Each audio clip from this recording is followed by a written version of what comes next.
नमस्कार, मी रेणुका. बुलेटिनमध्ये तुमचं स्वागत आहे. या सगळ्या बातम्या आपण बघणार आहोत आणि बुलेटिनच्या सुरुवातीला आपण बातमी बघणार आहोत पुण्यामध्ये सुरू असलेल्या एका आंदोलनाची. अखिल भारतीय विद्यार्थी परिषदेच्या वतीनं जिल्हाधिकारी कार्यालयाच्या बाहेर निदर्शनं सध्या केली जात आहेत. एमपीएससीच्या विद्यार्थ्यांना होत असलेल्या अन्यायाच्या विरोधात हे आंदोलन सध्या केलं जात आहे याची माहिती कळते.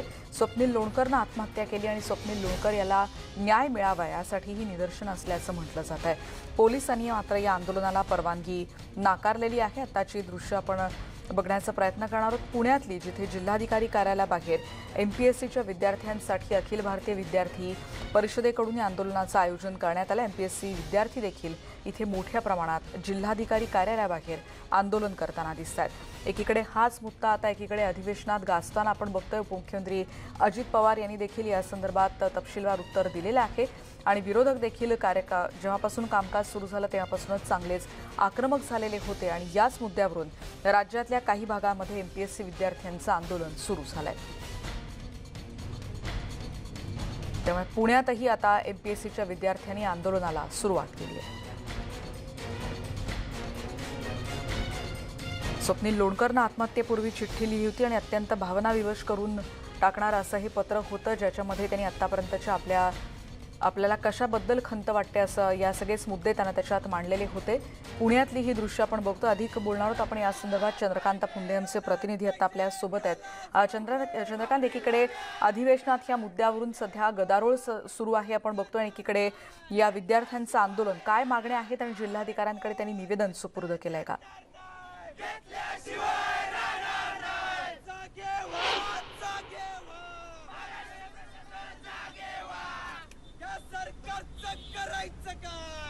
पोलिसांनी त्यांचं आंदोलन थांबवलंय आणि त्यांना ताब्यात घेतलेलं आहे. आणि दुसरं जे आक्रमक आंदोलन केलं, जे खरे एमपीएससीचे विद्यार्थी आहेत, जे स्वतः एमपीएससी करतात, शर्मिला येवले आणि महेश गुरबुडे, हे दोघंही गॅलरीत चढले होते कलेक्टर ऑफिसच्या गनिमी काव्यानं आणि त्यांनी त्या गॅलरीतनं उडी मारण्याचा प्रयत्न केलेला आहे आणि आपली उद्विग्नता दाखवून दिलेली. शर्मिला, मी पहिल्यांदा तुझ्याकडे येईल. तू उडी मारण्याचा प्रयत्न केला, काय तुझ्या भावना, कशासाठी तू हे केलं?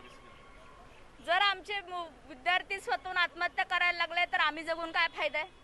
त्यांच्या आई वडिलांनी त्यांना आयुष्यभर वाढवायचं, पोसायचं आणि ज्यावेळेस नोकर भरतीची प्रक्रिया येते त्यावेळेस लांबच लांब कालावधी घालून द्यायचा. मग त्या उद्विग्नतेने विद्यार्थ्यांनी नाईलाजाने आत्महत्येचा पर्याय निवडायचा, मानसिक खच्चीकरण करून. आता हे नाही झालं पाहिजे अशा भूमिकेत आम्ही विद्यार्थी आहोत. त्यामुळे ज्याप्रमाणे काल आम्ही स्वप्नीलला गमवलंय तसं आम्हाला अजून 550 विद्यार्थी गमवायचे नाही.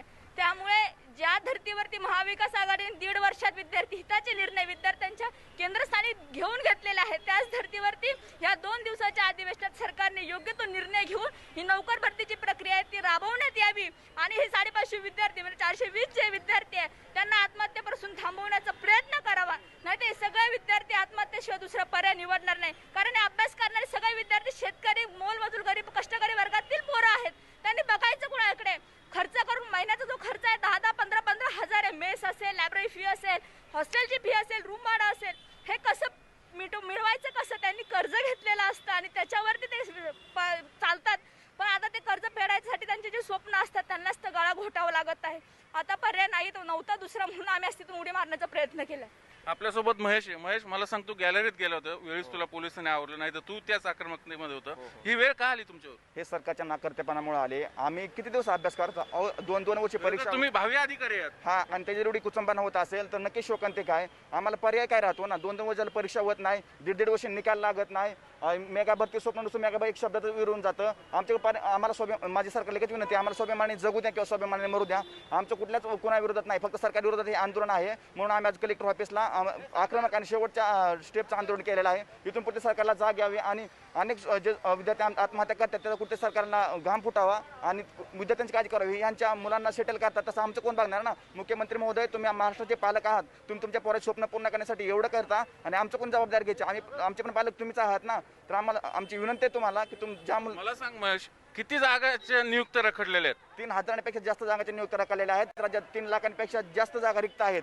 सरकार मेगा भरती करत नाही, त्यांनी भरतीच नाही काढली तर कसं होणार ना? मग आम्हाला वाली कोण आहे की नाही? आम्ही विद्यार्थ्यांना का आम्ही नुसतं असा अभ्यास करायचा कंबारमुळे? पण आमच्या ऐपत बी नाही शहरात राहून अभ्यास करावं. आमच्या घरच्यांनी काही स्वप्न म्हणजे ठेवण्यासाठी पाठवलेलं आहे पुण्याला आणि जागाच नाही होत. आम्हाला आत्महत्येशिवाय पर्यायच नाही उरत. रेणुका, पाहिलं आपण ह्या 2 विद्यार्थ्यांना पोलिसांनी ताब्यात दिलं. आता आपण एबीपीचं जिथं आंदोलन सुरू आहे तिकडे जाऊया आणि त्यांचं नेमकं काय म्हणणं आहे ते आपण जाणून घेण्याचा प्रयत्न करूया. आपल्यासोबत हे सगळे एबीपीचे सगळे आंदोलक आहेत. मला सांग, तुम्ही आंदोलन का करताय? तुम्हाला परवानगी नाकारली पोलिसांनी? आम्ही पोलिसांना परवानगी द्यायला गेलो होतो, पण पोलिसांनी ठाकरे सरकार सारखंच त्यांना पण वरून आदेश आहे. ठाकरे सरकारने आदेश दिले, दडपशाही करण्याचं काम हे महाराष्ट्रात होतंय. सगळ्यात जास्त जर दडपशाही करण्याचं कोण काम करत असेल तर हे ठाकरे सरकार करतंय. स्वप्नील सारखा जो विद्यार्थी आहे, जो गोरगरीब कष्टकरी भागातून येतो, त्याचे आई वडील कष्ट करतात आणि त्याच विद्यार्थ्याने 2019 साली 20 साली दोन्ही वेळेस प्री मेन्स ही परीक्षा दिली आणि परीक्षा देऊन तो पास झाला, परंतु ठाकरे सरकारने त्याचा इंटरव्ह्यू घेतला नाही. आपल्याला माहिती आहे, मी पण एक MPSCचा विद्यार्थी आहे. यांनी फक्त इंटरव्ह्यू घेण्यासाठी 2 लोक ठेवलेली आहेत.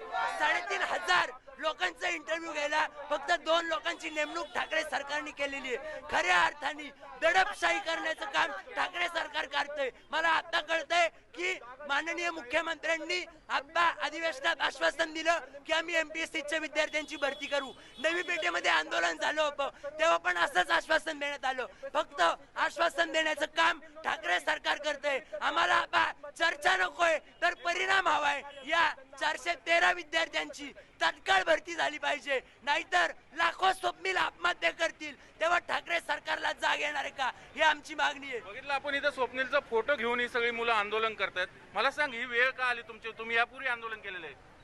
गेले 3 महिन्यापूर्वी 2020ची प्री परीक्षा झाली नव्हती. 1 वर्ष ही परीक्षा प्रलंबित होती. 2021 साली त्यांनी जी प्री परीक्षा घेतली, ज्यावेळेस आम्ही शास्त्री रोडला पुणे येथे उतरून आंदोलन केले की आमची परीक्षा घ्या. विद्यार्थ्यांवर अशी परिस्थिती का येते?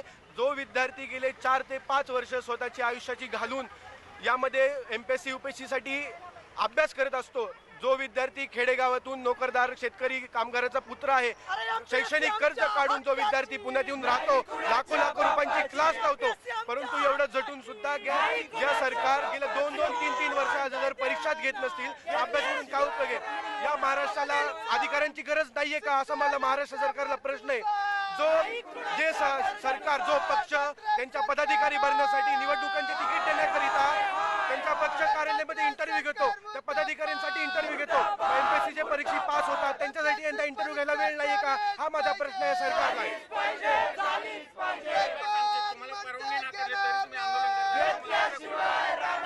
याच्यामध्ये एक आपण लक्षात घेतलं पाहिजे की स्वप्नील लोणकर सारखा एक चांगला अधिकारी या महाराष्ट्राने गमावलेला आहे. एका बापाने 24 वर्षाचा मुलगा जो हाताला आलेला आहे तो गमावलेला आहे. आज आंदोलन का करावं लागतंय?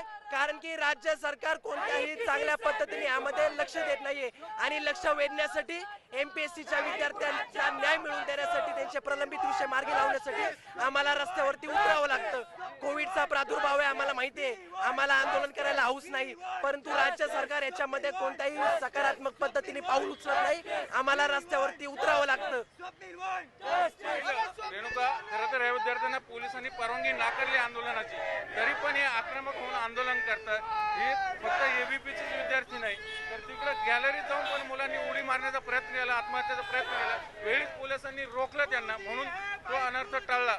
पण असे स्वप्नील पुन्हा निर्माण होऊ नयेत याच्यासाठी सरकारने आता ठोस पावलं उचलली पाहिजे. ज्या रखडलेल्या नियुक्त्या आहेत त्या तात्काळ केल्या पाहिजेत आणि जे वेळापत्रक विस्कळीत झालेले MPSCचं ते तात्काळ लागू केलं आणि जाहीर केलं तरच या विद्यार्थ्यांचा उद्रेक थांबू शकेल. कारण MPSC आपल्याला माहिती आहे मायाजाळ आहे, मृगजळ आहे, पण आहे ती व्यवस्था काय होत नाही. UPSC जर करू शकत तर MPSCला का जमत नाही, हा सगळ्यात मोठा सवाल आहे. आणि म्हणूनच यामुळे राज्यात अशा पद्धतीने आंदोलनं होताना दिसतात. आपण बघतोय पुण्यातलं हे आंदोलन, एकीकडे त्यांचं असं म्हणणं आहे की याआधी देखील राज्य सरकारनं आश्वासन दिलं होतं पण त्याची पूर्तता मात्र झाली नाही. त्यामुळे जोपर्यंत आश्वासनाची पूर्तता होत नाही तोपर्यंत आमचा क्षोभ आम्ही अशाच पद्धतीनं व्यक्त करत राहणार असल्याचं या सगळ्या विद्यार्थ्यांचं म्हणणं आहे. ज्या स्वप्नील लोणकरनं आत्महत्या केली होती त्याचा फोटो देखील, आपल्या सहकार्याचा फोटो घेऊन त्यांना हे आंदोलन करावं लागतं, इतकी नामुष्की या विद्यार्थ्यांवर ओढवलेली आपण बघतो. एकीकडे आपण बघतोय अधिवेशनाचं कामकाज सध्या सुरू आहे आणि विधान परिषदेचं कामकाज देखील आपण दुसऱ्या बाजूला बघतोय. एकीकडे पुण्यामध्ये MPSCच्या विद्यार्थ्यांचं आंदोलन, कारण हे विद्यार्थी प्रचंड आक्रमक झालेले आहेत. एकीकडे उपमुख्यमंत्री अजित पवार यांनी म्हटले की 31 जुलैपर्यंतच्या सर्व जागा आता सरकार भरणार असल्याचं एकीकडे सभागृहात आश्वासन दिलेलं आहे.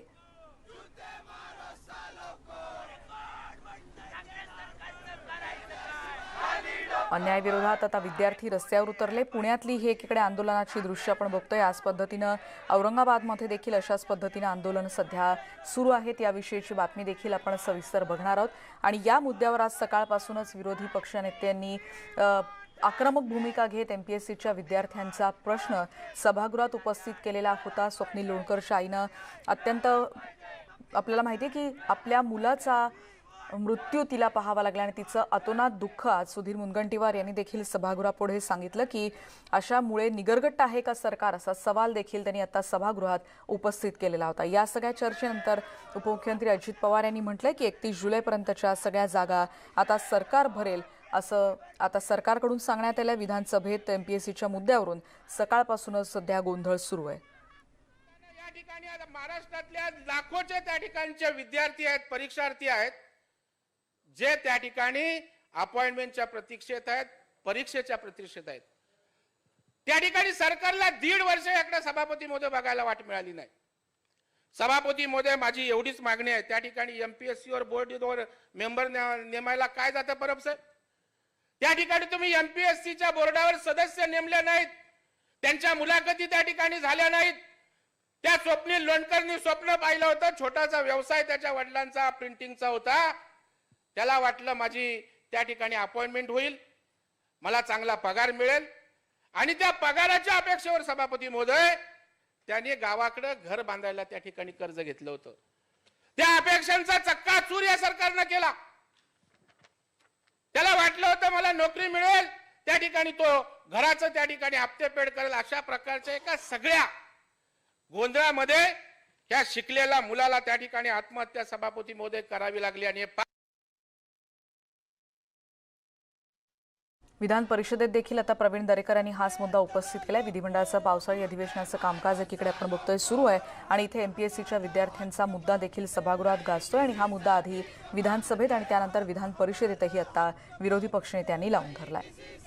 त्यामुळे पुण्यामध्ये एकीकडे अभाविपचं हे आंदोलन, एमपीएससीचे विद्यार्थी देखील जिल्हाधिकारी कार्यालयाबाहेर हे आंदोलन करतायत.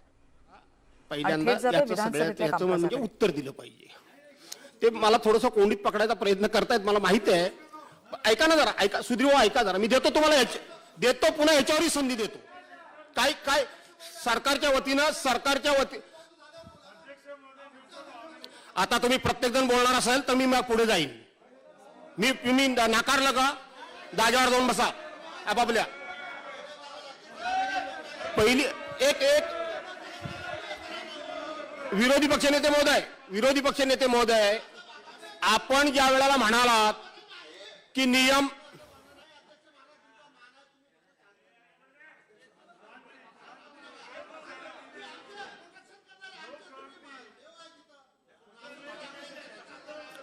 हरीश पिंपळेजी तुम्ही सूचना केली की जाग्यावर जा, तुम्ही नाही गेलात. मी काय बोललो का? विरोधी पक्ष नेते बोलले, मी मध्ये थांबवलं का? सुधीर भाऊ बोलायला परवानगी मागतायत, मी त्यांना म्हणालो की मी रुलिंग देतो आणि रुलिंग दिल्यानंतर सुधीर भाऊ तुम्हाला पण देतो, असं मी बोललो. मी नाही म्हणालो का? आता माझे मित्र रामभाऊ बोलले, त्यांना मी सांगितलं जागेवर बसा. हे चुकीचं वाटतंय का तुम्हाला?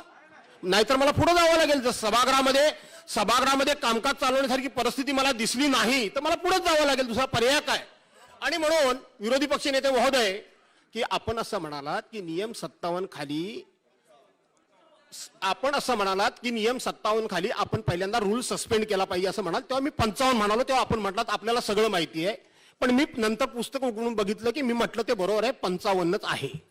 आता प्रश्न तुमचा असा आहे की हा प्रस्ताव जो आलेला आहे, आपण सेक्शन 110 वाचून दाखवलात आणि त्याच्या अनुषंगानं 55 खाली पहिल्यांदा रूल सस्पेंड केला पाहिजे. माननीय अध्यक्ष महोदयांनी या संदर्भातला रूल सस्पेंड केलेला आहे. आणि म्हणून आजचा हा जो प्रस्ताव आहे तो सेक्शन 110 खाली नाही तर सेक्शन 55 खाली आहे. सुधीर भाऊ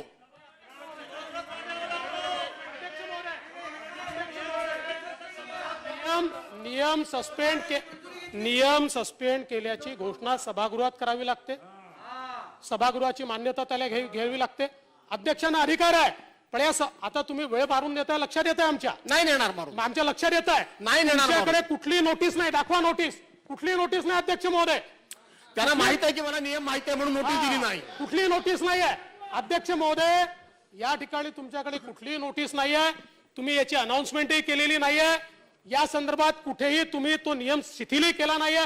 आम्हाला टेक्निकॅलिटीत जायचं नाहीये अध्यक्ष महोदय, पण आपल्या निदर्शनास आणून द्यायचं आहे की हा कारभार जो चाललेला आहे ना, सकाळपासून जे सांगतोय हे सगळं बासनात गुंडाळलंय. हे नियम जे आहेत हे नियम बासनात गुंडाळले आहेत. मनात येईल तसा कारभार चाललेला आहे. आताच विधेयक मांडा, आताच विधेयक मंजूर करा. अध्यक्ष महोदय, तुम्हाला विरोधकांची आवश्यकताच नाहीये, तुम्हाला लोकशाहीची आवश्यकताच नाहीये. हे पार्लमेंटने शिकवलेलं आहे. ठेवायची आहे लोकशाहीला कुलूप ठोकायचं अध्यक्ष महोदय, लोकशाहीला कुलूप ठोकायचं तुम्हाला अध्यक्ष महोदय. आणि म्हणून अध्यक्ष महोदय हा काळ सुकावतोय अध्यक्ष महोदय, याची आम्हाला चिंता जास्त आहे. एकदा जर असे प्रथा आणि परंपरा आणि पायंडे पडले तर अध्यक्ष महोदय अशाच प्रकारची परिस्थिती भविष्यात देखील आपल्याला पाहायला मिळेल अध्यक्ष महोदय.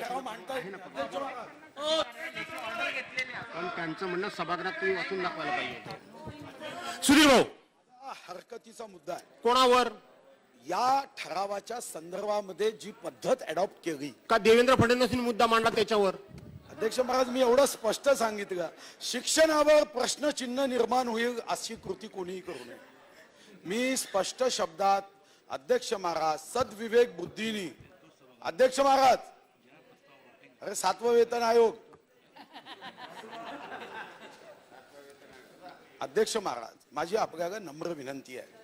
असं म्हणतात की त्या खुर्चीवर गेल्यानंतर पक्ष नसतो, पक्ष अभिनिवेश नसतो. अध्यक्ष महाराज, तुम्ही ठराव एकदा नाही 3दा वाचा. पहिली गोष्ट, 1 मे 1960 नंतर अध्यक्ष महाराज हा ठराव, या ठरावाचा आशय हा ओबीसी समाजाला न्याय देण्याचा असायला हवा. या ठरावाचा आशय ओबीसी समाजाचं आरक्षण टिकवण्याचा असायला हवं. पण या ठरावाचा आशय काय अध्यक्ष महाराज? या ठरावाचा आशय आरक्षण टिकवण्याचा नाही, तर जनतेमध्ये द्विधा मनस्थिती निर्माण व्हावी, भ्रमजाल निर्माण व्हावा, असा हा मायावी ठराव करण्याचा प्रयत्न केला. काय ठराव? केंद्र सरकारला पत्राच्या माध्यमातून इम्पेरिकल डाटा मागता येतो, पत्राच्या माध्यमातून. सुधीर भाऊ, अध्यक्ष एक मिनिट प्लीज. अध्यक्ष महाराज, दुसरं, इम्पेरिकल डाटा म्हणजे काय? राज्य सरकारने जनतेचा गैरसमज करण्याचं कारण नाही. अनेकांचा गैरसमज काय करून ठेवलाय? इम्पेरिकल डाटा म्हणजे जनगणनेच्या डाटाच्या संदर्भातला भाग असा गैरसमज करून ठेवलाय. अध्यक्ष महाराज, इम्पेरिकल डाटाची डेफिनेशन तुम्ही जरा स्पष्टपणे काढा. मागासवर्गीय आयोग बसवल्यानंतर हा एक सांख्यिकीय डाटा आहे ज्याला रिसर्चचं रूप द्यायचं आहे. अध्यक्ष महाराज, मी तिसरा एक विशेष, आपला पॉइंट ऑफ ऑर्डर काय आहे? आपण पॉइंट ऑफ ऑर्डर उभे आहात. आपला पॉइंट ऑफ ऑर्डर काय आहे हा नाही कळला मला. सांगतोय ना, पॉइंट ऑफ ऑर्डर काय तेवढं अध्यक्ष सांगा. महाराज, पॉइंटेड पॉइंट ऑफ ऑर्डर. मी अतिशय पॉइंटेड करतो. आपण नरिमन पॉइंट मध्येच आपली विधानसभा आहे, त्यामुळे मी पॉइंटेडच करतो. अध्यक्ष महाराज, माझा पॉइंट काय आहे? तुम्ही या ठिकाणी ठराव हा जे पत्र पाठवायचंय त्याचा विधानसभेत ठराव 1 मे 1960 नंतर कधी मागितला, मांडला गेला का? आणि अध्यक्ष महाराज,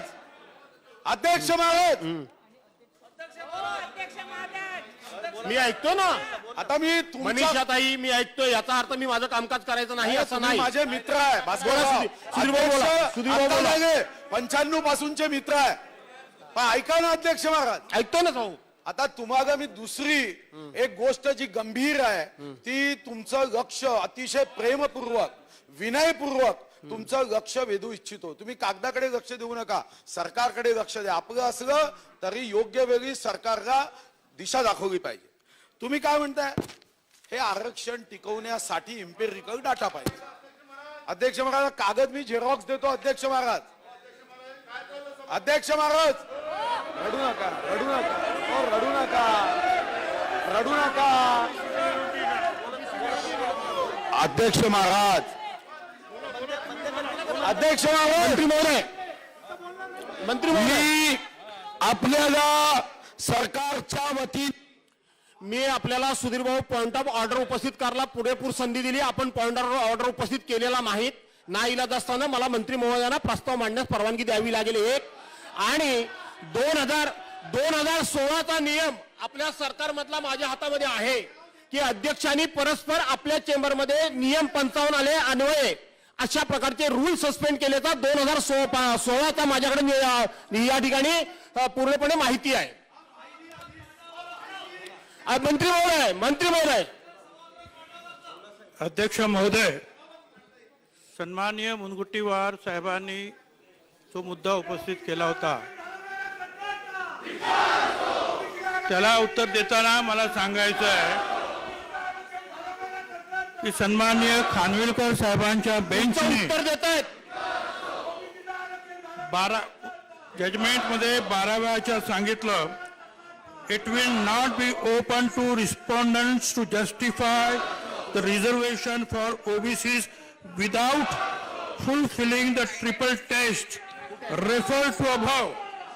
आणि 22व्या याच्यामध्ये खानविलकर साहेब म्हणतात, the state is free to pursue with the Union of India for getting requisite information which can be then made available to the dedicated commission to be established by it for conducting a contemporaneous, rigorous empirical inquiry into the nature and implication of backwardness of the concerned group.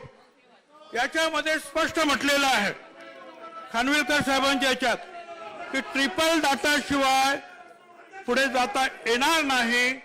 आणि त्याचबरोबर त्यांनी असं म्हटलेलं आहे की राज्य सरकार हे भारत सरकारकडे त्याचा आग्रह त्यांनी धरावा आणि तो डाटा जो आहे डाटा तो मिळवावा आणि तो can be then made available to the dedicated commission to be established by. तो डाटा मिळवायचा आहे आणि मग तो जो आहे आमच्या हा जो आयोग जो आहे डेडिकेटेड कमिशन त्यांना तो पुरवायचा आहे. हे जे आहे खानविलकर साहेबांनी सांगितलेलं की तुम्ही भारत सरकारकडे जाऊ शकता, त्यांच्याकडे मागणी करा, त्यांच्याकडून तो मिळवा आणि तो आयोगाच्या समोर म्हणा. हे जे बेंचने म्हटलेलं अध्यक्ष महोदय. आणि म्हणून याच्यापूर्वी सुद्धा बरेच प्रयत्न झाले परंतु हा डाटा काही मिळाला नाही. आदरणीय फडणवीस साहेबांनी केला. मंत्री महोदय, आपल्याला मी एक सूचना करतो. मला माहित आहे विरोधी पक्षनेते काय बोलणार आहेत ते. पहिल्यांदा आपल्याला प्रस्ताव वाचावा लागेल. प्रस्ताव वाचा आणि मग त्याच्यावर भाष्य करा, हेच आपलं म्हणणं असेल ना? नाही, मी अगोदर जे आहे प्रस्ताव वाचा. अध्यक्ष महोदय, मी विरोधी पक्षनेत्यांचं काम सोपं केलंय. ऑब्जेक्शन काढलं त्याला मी सांगत होतो की असं आहे. आता पुढे हा ठराव माननीय सर्वोच्च न्यायालयाच्या आदेशाच्या अनुषंगाने महाराष्ट्र जिल्हा परिषद पंचायत समिती अधिनियम 1961 आणि महाराष्ट्र ग्रामपंचायत अधिनियम 1959 मध्ये नागरिकांच्या मागास प्रवर्गाची पदे आरक्षित ठेवण्याकरिता राज्य मागासवर्गीय आयोग गठीत करण्यात आलेला असून राज्य मागास वर्ग आयोगास सुलभ संदर्भासाठी आवश्यक असणारी सामाजिक, आर्थिक व जातीय जनगणना 2011 मधील नागरिकांच्या मागास प्रवर्गाची जातीनिहाय सर्व माहिती केंद्र शासनाकडे उपलब्ध आहे. असे असताना राज्य शासनाने वारंवार विनंती करूनही केंद्र शासनाने सदर माहिती अद्याप उपलब्ध करून दिलेली नाही. सबब मागास वर्ग आयोगास इम्पिरिकल डाटा उपलब्ध करून देणे अडचणीचे झाले आहे.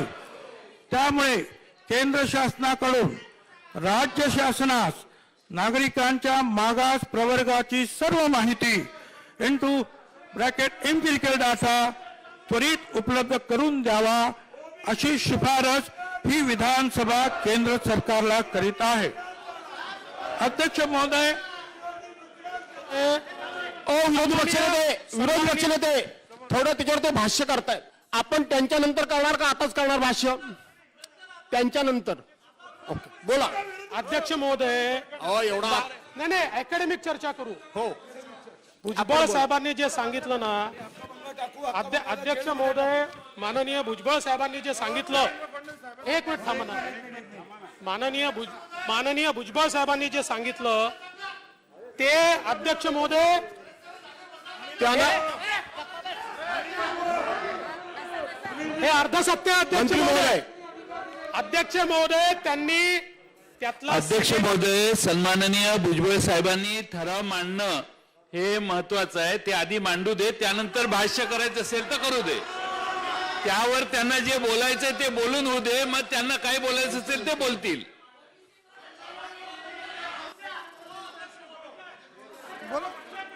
त्यांनी परवानगी दिली. जयंतरावजी त्यांनी परवानगी दिली, त्यांना पहिल्यांदा बोलू द्या, नंतर मी बोलतो.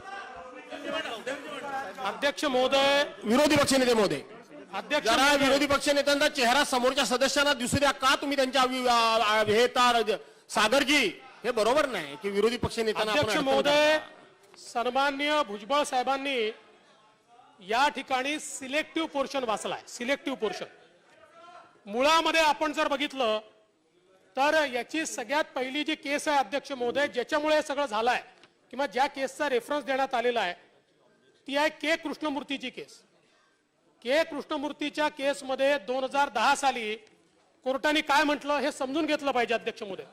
सर्वोच्च न्यायालयाने म्हटलं, we are not in position to examine the claims about overbreadth in the quantum of reservation provided for OBCs under the impugned state legislations, since there is no contemporaneous empirical data. The onus is on the executive to conduct a rigorous investigation into patterns of backwardness that act as barriers to political participation. Political participation, which are indeed quite different from the patterns of disadvantages in the matter of access to education and employment. अध्यक्ष महोदय, म्हणजे त्यांनी काय सांगितलं? त्यांनी असं सांगितलं की एज्युकेशन आणि एम्प्लॉयमेंट मध्ये 15(4) आणि 16(4) अंतर्गत जे आरक्षण दिलंय त्याच्यापेक्षा हे आरक्षण वेगळं आहे आणि हे वेगळं असल्यामुळे प्रत्येक राज्याने या संदर्भात एक कमिशन तयार करायचं आणि त्या कमिशननी पॉलिटिकल बॅकवर्डनेसचा डेटा तयार करायचा आहे. इथला इम्पेरिकल डेटा लोकसंख्येचा नाही आहे, हा पॉलिटिकल बॅकवर्डनेसचा डेटा आहे. आणि अध्यक्ष महोदय, मला एक सांगा, या ठरावाला तुमचा पाठिंबा आहे की नाही? ऐकून घ्या अध्यक्ष. असे आपण ठराव एक मताने अनेक वेळा केलेले आहेत. तुमचा पाठिंबा असेल एक मताने करून टाकू. त्याच्यामध्ये आम्ही एक मतानेच करणार अध्यक्ष महोदय, पण आमचं म्हणणं ऐकून घेणार आहात का? हो ना, चालूच आहे. मग ऐकून घ्या. असं काय? आता आपल्याला सांगतो अध्यक्ष महोदय. नाही अध्यक्ष महोदय, त्यांना त्या ठिकाणी जरा त्या अशांत टाकूला शांत करा जरा. आता मला इकडे आणून बसवलं. त्यानंतर अरे एक मिनिट बाबा, फार सिरियस विषयानं जरा थांबा. महाराष्ट्राच्या संदर्भात ज्यावेळी सर्वोच्च न्यायालयाने निर्णय दिला त्यावेळी सर्वोच्च न्यायालयात 13/12/2019 पहिल्यांदा के कृष्णमूर्ती कोर्ट करून याचा कंप्लायन्स करा असं सांगितलं. 13/12/2019 15 महिने आपण केला नाही. त्यानंतर त्यांनी निर्णयात काय म्हटलंय बघा, त्याच्यामध्ये म्हटलंय की it has been finally faintly suggested by the respondent state in the return submission that writ petition may be set down for further hearing वगैरे. ठीक आहे, पुढे.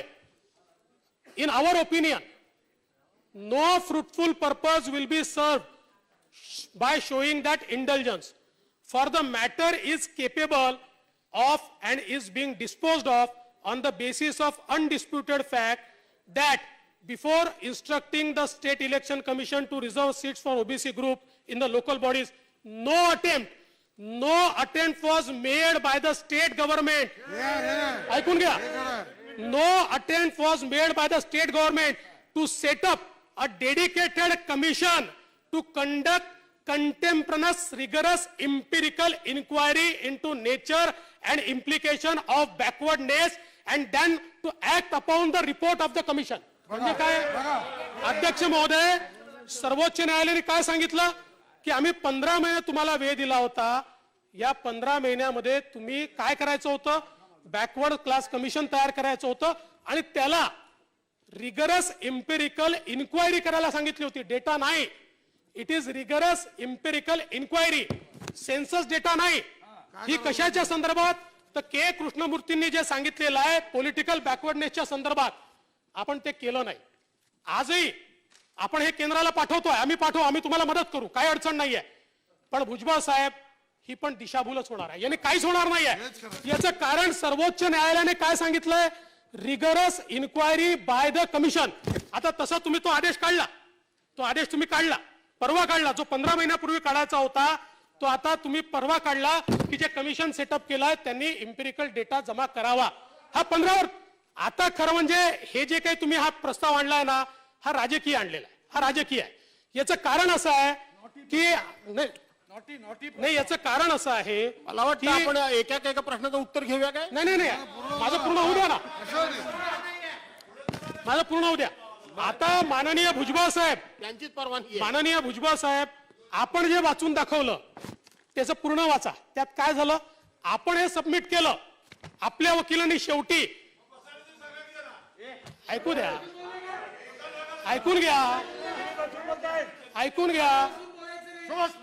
आपल्या एक मिनिट ऐकून घ्यायचं, आपण घेऊया. अतिशय पिन ड्रॉप सायलेन्सपणे सगळं तुमचं ऐकून घेतात. तुम्ही एक हमी देता का विरोधी पक्ष नेते महोदय?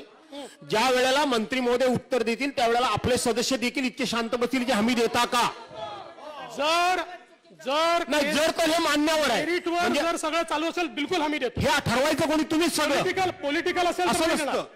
मंत्री ज्या वेळेला बोलतील त्यावेळेला तुमच्या सदस्यांची तुम्ही हमी द्या. तुम्ही म्हणाल तितक्या वेळा ऐकून घ्यायला तयार आहे.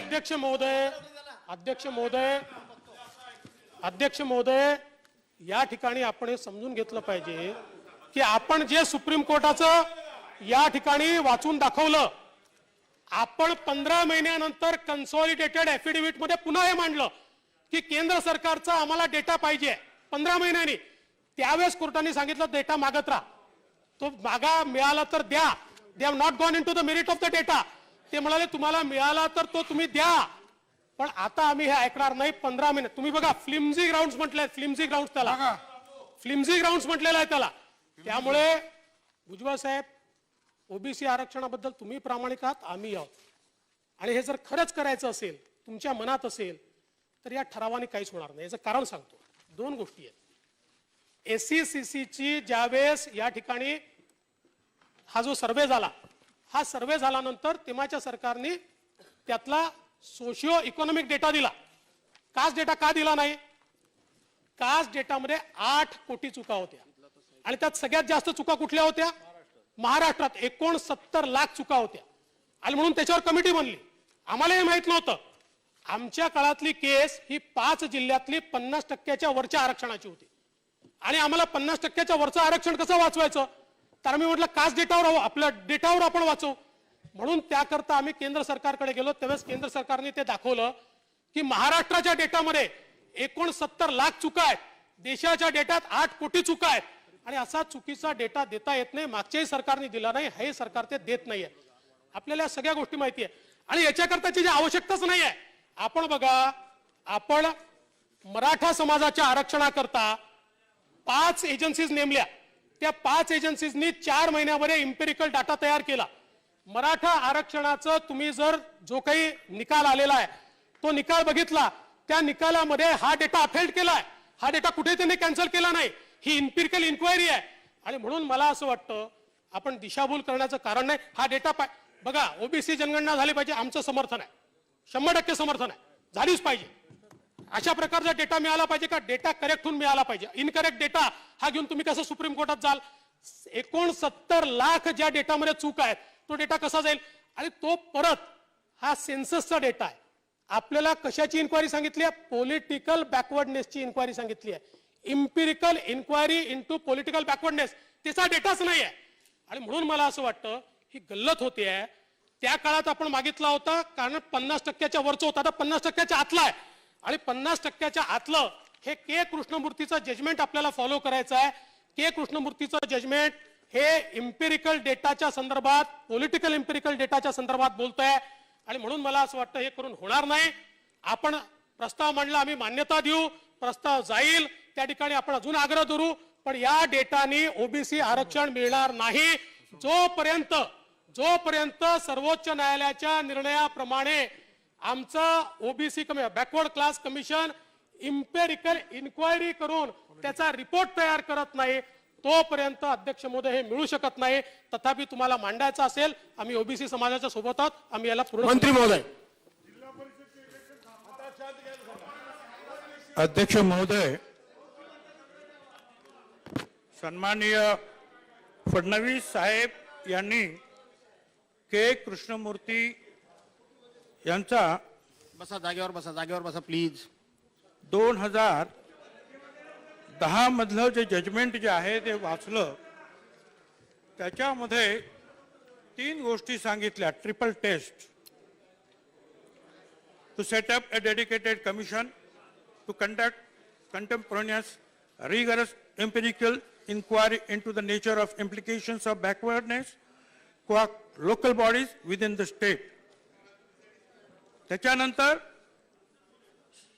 to specify the proportion of reservation required to be provision local body wise in light of recommendation of the commission so as not to fall foul of overbid and म्हणजे स्थानिक स्वराज्य संस्थानिहाय आरक्षणाचं ते आपल्याला प्रमाण ठरवायचं.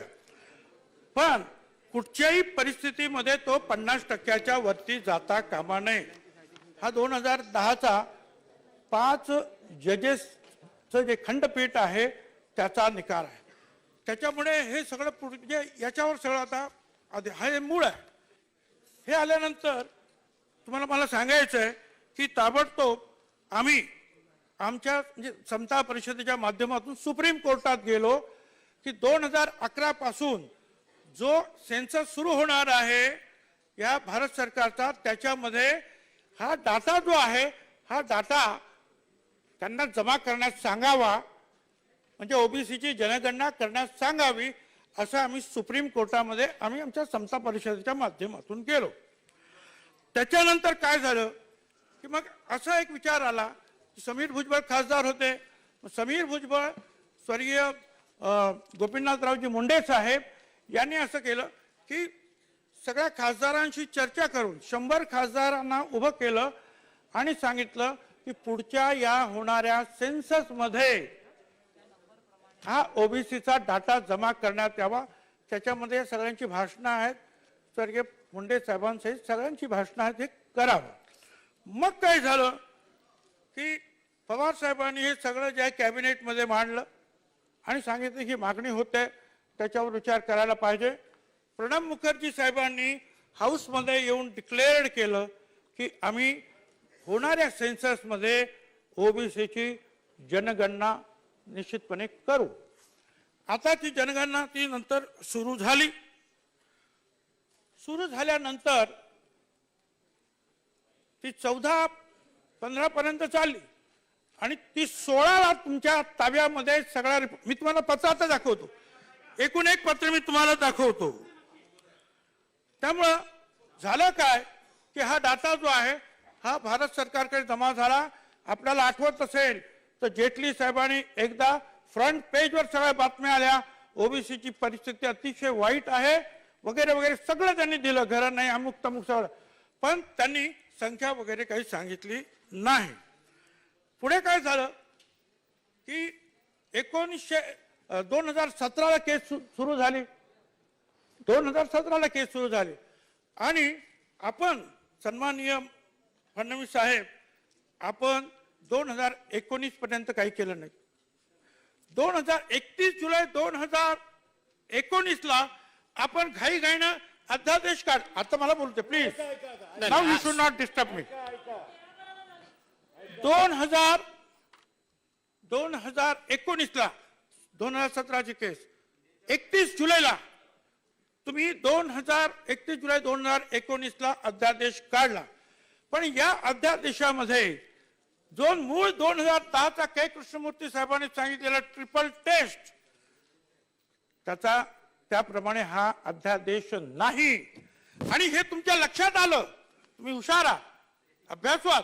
हे लक्षात आल्यावर दुसऱ्या दिवशी तुम्ही ताबडतोब जे आहे पत्र लिहिलं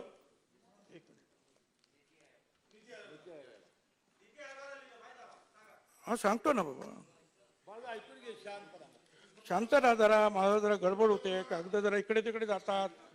हा हे पहा, आता याच्यामध्ये ह्या तुमच्या अध्यादेशामध्ये ट्रिपल टेस्ट जे आहे त्याला संरक्षण मिळालं नाही, त्याप्रमाणे ते झालं नाही. ते तुमच्या लक्षात आलं आणि त्याच्यानंतर तुम्ही ताबडतोब दुसऱ्या दिवशी काय केलं फडणवीस साहेब, 1 ऑगस्ट 2019 नीती आयोगला पत्र लिहिलं की तुम्ही आम्हाला हा रॉ डाटा द्या. आता जर त्या अध्यादेश हा पूर्णपणे जर सगळ्या गोष्टी सोडवणार असता तर आपण दुसऱ्याच दिवशी हा डाटा भारत सरकारकडे मागितला नसता. पण तुम्हाला कळलं की आपल्याकडे काही डाटा नाही आणि हा डाटा आपल्याला भारत सरकारकडे मागायला पाहिजे. आपण तो डाटा 1 ऑगस्ट 19 मागितला. त्याच्यानंतर असीम गुप्ता साहेबांनी विवेक जैन जे registrar general of census commissioner भारताचे जे आहेत रजिस्ट्रार जनरल, त्यांना पत्र लिहिलं सेम की हा डाटा तुम्ही आम्हाला द्या.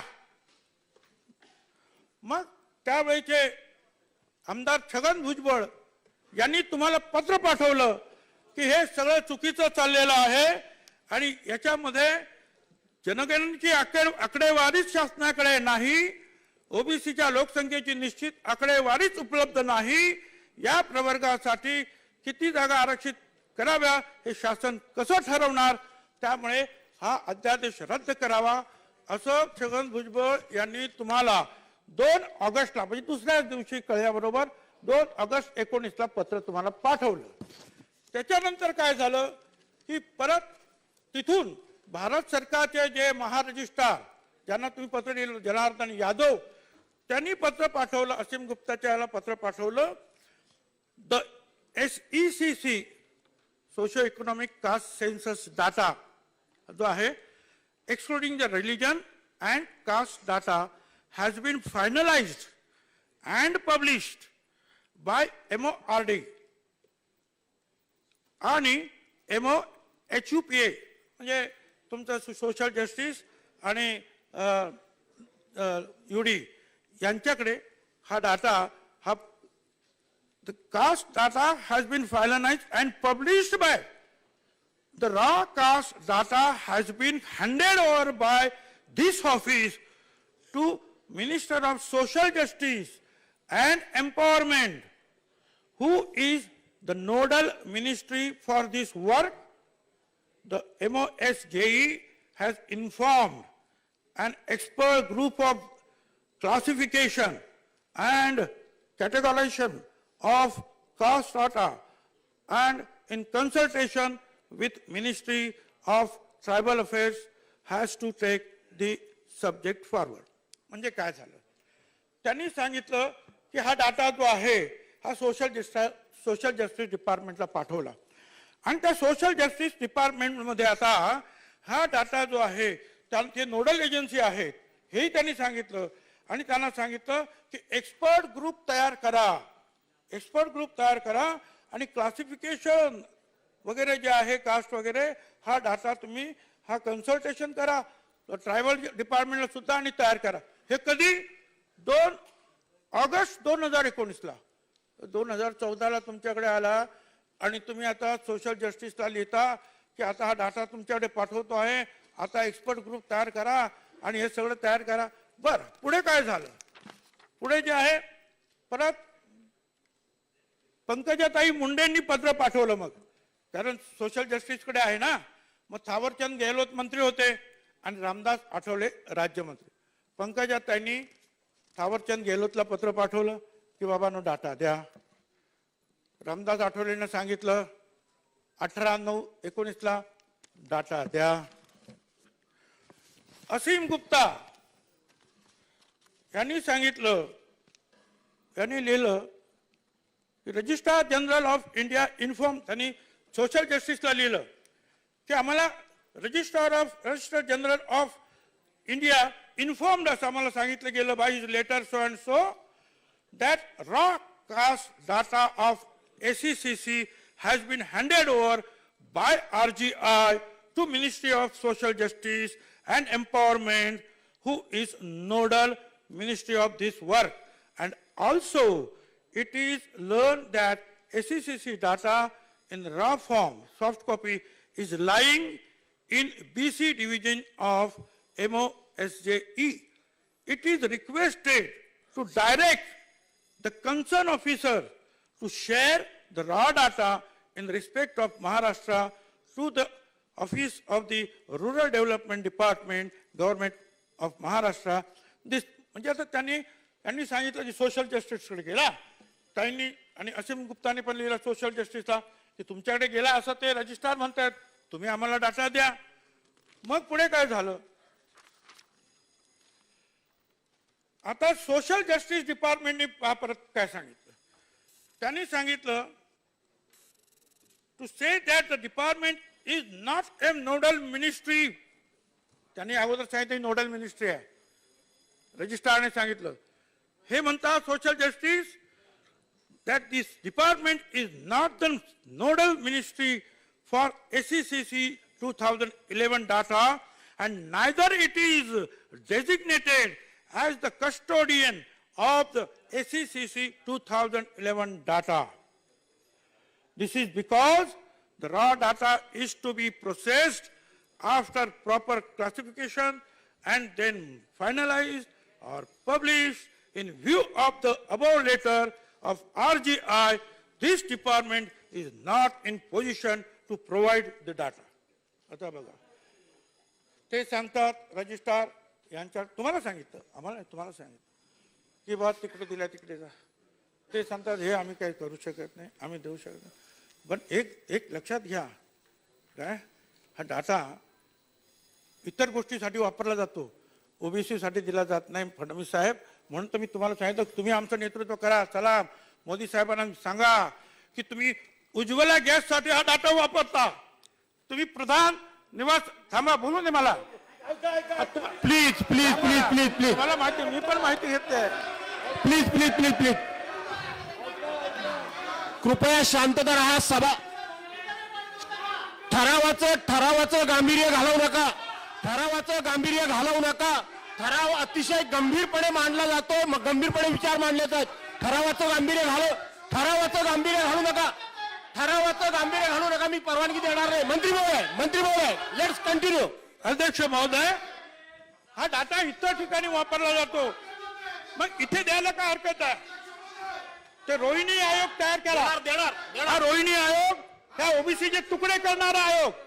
सारे वंजारी, धनगर, माळी, कुणबी 2% आरक्षण त्यांना मिळणार आहे असं वर्तमानपत्रात आम्ही वाचलं. अध्यक्ष महोदय, तिकडे सुद्धा हा डाटा जातो कसा? आणि अध्यक्ष महोदय, फडणवीस साहेब आता म्हणाले 8 कोटी चुका झाल्या आणि 75 लाख महाराष्ट्रात. मग एवढे वर्ष तुम्ही करायचं होतं ना, तुम्ही जनगणना परत करायची होती. 6-7 वर्ष झाली तुमच्या केंद्रात सरकारला. हा चुकीचा डाटा आहे, 8 कोटी चुका आहे सांगता, बाकीच्या गोष्टीला वापरता. तुम्ही स्वतः का नाही केला 7 वर्षामध्ये? आणि अध्यक्ष महोदय, या 6 वर्षात तुम्ही पुन्हा दुरुस्त जनगणना का केली नाही? बरं, तुम्ही 5 वर्ष होता, तुम्ही तो 5 वर्षात का गोळा केला ना? अध्यक्ष महोदय, तुम्हाला हे करायचं, मी तुमच्यावर आक्षेप घेणार नाही. तुम्ही प्रयत्न केले, उशीर झाला होता अध्यक्ष महोदय, आणि त्यामुळे तुम्हाला सरकारकडे जावं लागलं. आम्ही तेच म्हणतोय की तुम्ही हा प्रयत्न केला, कोर्टाने सांगितलं की तुम्ही त्यांच्याकडे जाऊ शकता, मागू शकता. तुमचे प्रयत्न कमी पडतात, म्हणून आम्ही हाऊसला जे आहेत आम्ही सांगतो की आपण आता एकत्रितरित्या सगळे आता पंतप्रधानांना विनंती करूया की हा डाटा आम्हाला द्या. त्यात सिंपल. आणि म्हणून अध्यक्ष महोदय, माझी विनंती आहे की याच्यामध्ये थोडं संपत आलं राव. अरे संपत आला.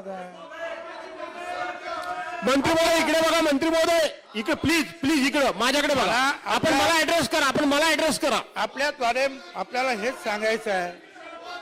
अरे हा सगळ्या आरक्षणांना तुम्ही विरोध करता, त्या मुस्लिम आरक्षणाला सुद्धा, शिक्षणासाठी तुम्ही सुद्धा त्याला सुद्धा तुम्ही विरोध केला. शिक्षण सुद्धा द्यायचं नाही. अध्यक्ष महोदय, बरोबर नाही. मला आपल्याला हे सांगायचं आहे की याच्यामध्ये दादा पूर्ण होऊ द्या. नाही झालं, संपत आलं त्यांचं, संपत आलं आहे. आमचा सुद्धा हेतू शुद्ध आहे. या 15 महिन्यामध्ये तुम्ही काय गोळा केला म्हणून सांगता? अरे 2021 पासून भारत सरकारची जनगणना जी सुरू व्हायला पाहिजे ती सुद्धा सुरू झाली नाही, कारण कोरोना. ते जर आता सुरू करू शकत नाही अजून भारत सरकारची जनगणना, आम्ही ह्या 15 महिन्यामध्ये आम्ही कसं करणार आहोत?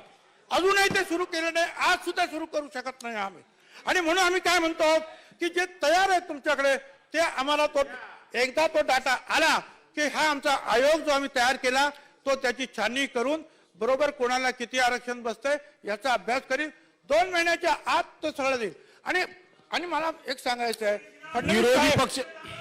फडणवीस साहेब, आपण म्हणाला मी 4 महिन्यात नाही 3 महिन्यात करतो.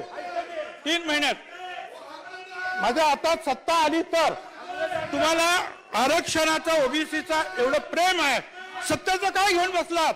तुम्ही सांगितलं पाहिजे सत्ता बित्ता जाऊ द्या, नाही माझ्याकडे सत्ता, तरी सुद्धा मी येतो मोदी साहेबांकडे. मुख्यमंत्री जाऊन आले, उपमुख्यमंत्री जाऊन आले, अशोक चव्हाण जाऊन आले, पण तुम्ही जाणं आणि ते मागणं आणि आम्ही तुमच्या बरोबर येणं, श्रेय सगळं तुमचं, आमचं काही नाही. चला, हे मी सांगितलं तुम्हाला, पण तुम्ही फक्त जे शब्दच्छल करतात, हा डाटा नव्हे, ही इम्पिरिकल इन्क्वायरी आहे. हे 8 कोटी चुका झाल्या, ह्या 75 लाख चुका झाल्या. अरे ह्या चुका झाल्या तर दुरुस्त करायच्या होत्या. तुम्ही 6, 7, 8 वर्ष त्याच्यावर बसून राहिला आणि आता तुम्ही सांगता येते आता 2020च्या पत्रामध्ये की आता हे आम्ही सगळं चेक करतोय म्हणून. 6, 7 वर्ष काय केलं होतं? मग आम्ही युपीए गव्हर्नमेंटने जो डाटा गोळा केला ताबडतोब प्रणब मुखर्जीने सांगितल्यानंतर त्यावेळेला हा कार्यक्रम झाला. हा सगळा डाटा मोदी साहेबांच्या ताब्यात गेलेला आहे. मला काय म्हणायचं, इतरांचे प्रश्न काय असतील ते असतील, इतर राज्यांचे. आणि हो, आम्ही कपिल सिब्बल पासून सगळ्यांना विचारलं. आता हा ट्रिपल टेस्टचा जो आहे निकाल खानविलकर साहेबांचा, हा केवळ महाराष्ट्रासाठी नाहीये, हा संपूर्ण देशाला लागू होणार आहे. Because it has become the law of the land. त्यामुळे आता तो सगळ्यांना लागू झालेला आहे. अजिबात दिशाभ्रम करायचं कारण नाही अध्यक्ष महोदय. आणि मग माझं म्हणणं असं आहे की जसं आज आमचं राज्य इथे आहे, तुमची राज्य सुद्धा बीजेपीची जी आहे देशामध्ये अनेक ठिकाणी आहे, सगळ्या ठिकाणी हा प्रश्न ठरावाला विनंती करा, सभागृहाला ठरावाला पाठिंबा देण्याकरता विनंती करा. म्हणून सगळ्यात मी फडणवीस साहेबांना विनंती करतो की तुम्ही आमच्या बरोबर चला, ठरावाला आज पाठिंबा द्या आणि हे या ओबीसीच्या कामामध्ये सहभागी व्हा, त्यांचे आशीर्वाद घ्या, तुम्ही शब्दच्छल करू नका. आणि ही जी अडचण जी आहे ही बीजेपीच्या राज्यांना सुद्धा येणार आहे. ते तुम्ही म्हणता या देशातले कायदे म्हणतात म्हणून तो देशाला अतिशय ठराव मांडला. त्याच्यावर विरोधी पक्ष नेत्यांनी काही मुद्दे उपस्थित केले आणि त्या सगळ्या मुद्द्यांना मंत्री महोदयांनी अतिशय विस्तृतपणे उत्तर दिलेलं आहे. आणि म्हणून मी आता हा ठराव मताला टाकतो. आता हा ठराव सभागृहासमोर मतास टाकण्यात येईल. प्रश्न असा आहे की माननीय सर्वोच्च न्यायालयाच्या आदेशाच्या अनुषंगानं महाराष्ट्र जिल्हा परिषद पंचायत समिती अधिनियम 1961 आणि महाराष्ट्र ग्रामपंचायत अधिनियम 1961 मध्ये नागरिकांचा मागास प्रवर्गाची पदे आरक्षित ठेवण्याकरता राज्य मागासवर्गीय आयोग गठीत करण्यात आलेला असून राज्य मागासवर्ग आयोगास सुलभ संदर्भ करता आवश्यक असणारी सामाजिक आर्थिक जातीय गणना 2011 मधील नागरिकांच्या मागास प्रवर्गाची जाती एक मिनिट मी ऐकून घेतलंय सगळं. मागास प्लीज, मी देतो संधी तुम्ही जागेवर त्याला मी संधी देतो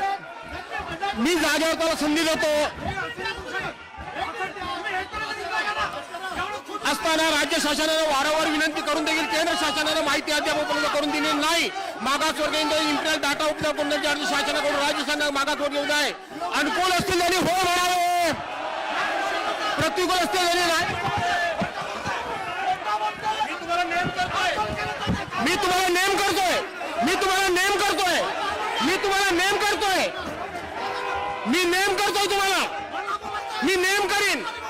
मी नेम करीन हे चालणार नाही. मी नेम करीन, या राखून ठेवा, चालणार नाही.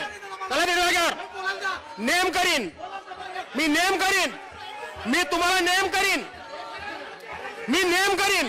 मला रूल चांगले माहिती आहेत आणि म्हणून होयच्या बहुमत ठराव संमत झाला.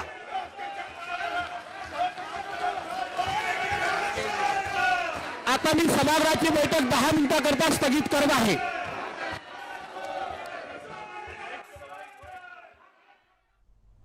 ओबीसी आरक्षणाच्या मुद्द्यावरून प्रचंड गदारोळ झालेला आहे. हा ठराव तर संमत झाला. जे स्थानिक स्वराज्य संस्था आहेत म्हणजे जिल्हा परिषदेमध्ये ज्या निवडणुका आता होणार आहेत त्यासाठी ओबीसी आरक्षणाबद्दलचा हा ठराव होता. हा अत्यंत गदारोळामध्ये संमत करण्यात आला. भास्कर जाधव जे आता अध्यक्षपदी होते विधानसभेच्या, ते आपलं म्हणणं ऐकत नाहीत असं म्हणून भाजपनं आता अक्षरशः गदारोळ घातलेला आहे.